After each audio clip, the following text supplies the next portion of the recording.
আসসালামু আলাইকুম।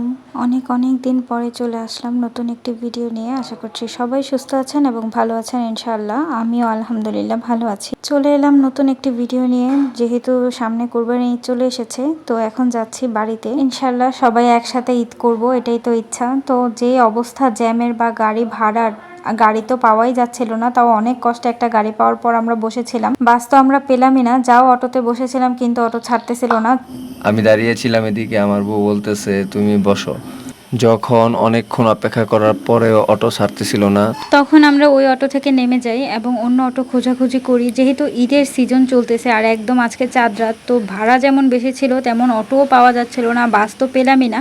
তো আলহামদুলিল্লাহ ফাইনালি অন্য অটো পেয়ে যাই এবং আমরা রওনা দিয়ে দেই। যদিও আমাদের বাসায় যেতে আজকে অনেক বেশি সময় লেগেছে এবং জার্নিটা অনেক বেশি কষ্টের হয়ে গিয়েছিল, তবু আলহামদুলিল্লাহ যে শেষ পর্যন্ত আমরা সহি সালামত বাসায় এসে পৌঁছাতে পেরেছি। এদিকে আমার বউ আমার একটা সেলফি ভিডিও করে নিল, সাথে আমিও একটা সেলফি ভিডিও নিয়ে নিলাম। যাই হোক, অনেকটা পথ পাড়ি দেওয়ার পর ফাইনালি আমরা আমাদের বাড়ির রোডে চলে এসেছি। তো একদমই কাদা কাদা হয়ে আছে, যেহেতু ইদানিং খুব বেশি বৃষ্টি হচ্ছে।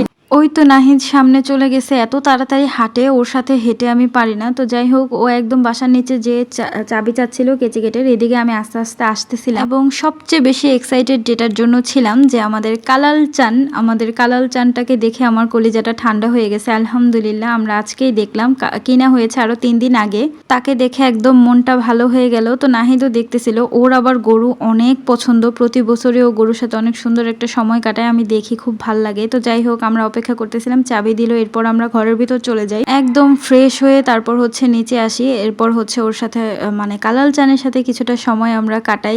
নাহিদ ভুসি আর যাও একসাথে মাখিয়ে তারপর কালাল চানকে খাওয়াচ্ছিল। আমি ওকে কালাল চান বলার কারণ হচ্ছে ও কালো আর লাল কালার, এই জন্য ওকে কালাল চান বলে ডাকতেছি। তো যাই হোক, খুব ভালো একটা সময় কাটতেছিল, আমার খুবই ভালো লাগতেছিল। যদিও সামনে যেতে খুব ভয় পাই, আমার মনে হয় যে গুঁতো দিয়ে দিবে। তো যাই হোক, দূর থেকে দেখতেছিলাম আর একটু ফুটেজ নিচ্ছিলাম। তো আলহামদুলিল্লাহ আজকে অনেক বেশি খুশি লাগতেছে। ফাইনালি কালকে ঈদ এবং পরিবারের সবার সাথে ঈদ করা হবে। আজকের ভিডিও এই পর্যন্তই। কে কোথা থেকে দেখছেন একটু কমেন্ট করে জানাবেন। আসসালামু আলাইকুম সবাইকে, আল্লাহ হাফেজ। দোয়া করবেন আমাদের জন্য, প্লিজ একটা লাইক কমেন্ট করে যাবেন। Bye bye, tata.